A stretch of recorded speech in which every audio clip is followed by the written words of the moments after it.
നബി സല്ലല്ലാഹു അലൈഹി വസല്ലം പറഞ്ഞു, മൻ അഹ്ദഥ, വല്ലവനും ഒരു പുത്തൻ ആശയക്കാരനായാൽ, ഒരു പുതിയ ആശയം, നബി തങ്ങൾ പഠിപ്പിക്കാത്ത ആശയം, സഹാബത്ത് പഠിപ്പിക്കാത്ത ആശയം, മഹാന്മാരായ മുൻഗാമികൾ പഠിപ്പിക്കാത്ത ആശയം, അങ്ങനെ ഒരു പുത്തൻ ആശയക്കാരനായാൽ, ഔ ആവാ മുഹദ്ദിസൻ, അല്ലെങ്കിൽ പുത്തൻ ആശയക്കാരനാകണം എന്നില്ല, അത്തരത്തിലുള്ളൊരു പുത്തനാശയക്കാരന് വേണ്ട ഒത്താശകൾ ചെയ്തു കൊടുത്ത് അവനെയും കൂട്ടിപ്പിടിക്കാൻ നടന്നാൽ ഫഅലൈഹി ലഅനത്തുല്ലാഹ്, അല്ലാഹുവിന്റെ ലഅനത്ത് അവനുണ്ട്. വൽ മലായിക, മലക്കുകളുടെ ലഅനത്തുണ്ട്. വന്നാസി അജ്മഈൻ, എല്ലാ നല്ലവരായ ജനങ്ങളുടെ ശാപവും അവനുണ്ട്. സുഹൃത്തുക്കളെ, ലാ യഖ്ബലുല്ലാഹു മിൻഹു സർഫൻ വലാ അദ്ല, അവന്റെ ഒരൊറ്റ ഫർളും സുന്നത്തും അല്ലാഹു സ്വീകരിക്കുകയില്ല. കാരണം അവൻ തഖ്വയുടെ വഴിയിൽ അല്ല. ഇന്നമാ യതഖബ്ബലുല്ലാഹു മിനൽ മുത്തഖീൻ, മുത്തഖീങ്ങളിൽ നിന്ന് മാത്രമേ അല്ലാഹു തആല സ്വീകരിക്കുകയുള്ളൂ. അവൻ തഖ്വയുടെ വഴിയിൽ അല്ല.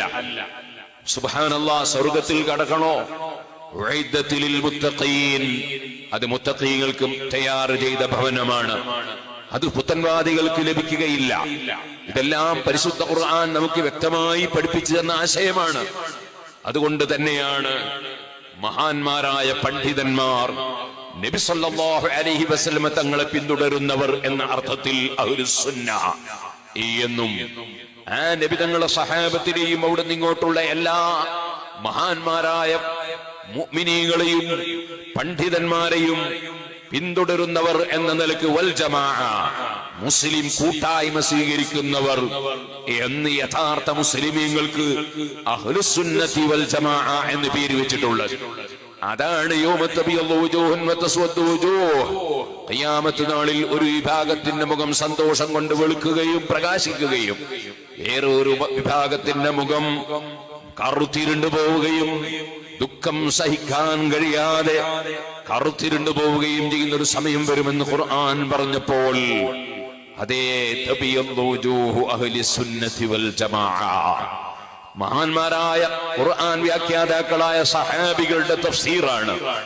അതേ അഹ്ലുസ് സുന്നത്തി വൽ ജമാഅത്തിന്റെ മുഖം സന്തോഷം കൊണ്ട് വെളുക്കുന്ന ദിവസം. വതസ്വദ്ദു വുജൂഹു അഹ്ലിൽ ബിദ്അത്തി വൽ ളലാല, പുത്തനാശയക്കാരും പഴച്ചവരുമായ ആളുകളുടെ മുഖം കറുത്തിരുണ്ടു പോകുന്ന ദിവസം. ആ ഒരു ദിവസത്തിൽ വിശ്വാസമുള്ള ഖുർആനിൽ വിശ്വസിക്കുന്ന മുസ്ലിമീങ്ങളോട് വളരെ വിനയപൂർവം പറയുകയാണ്, നമ്മൾ സുന്നത്ത് ജമാഅത്തിൽ അടിയുറച്ച് ജീവിക്കുകയും അതിൽ നിന്ന് വ്യതിചലിച്ചു പോയവരുണ്ടെങ്കിൽ അവർ സുന്നത്ത് ജമാഅത്തിലേക്ക് തിരിച്ചു വരികയും ചെയ്യണമെന്ന് വളരെ വിനയത്തോടുകൂടെ ഓർമ്മപ്പെടുത്തുകയാണ്.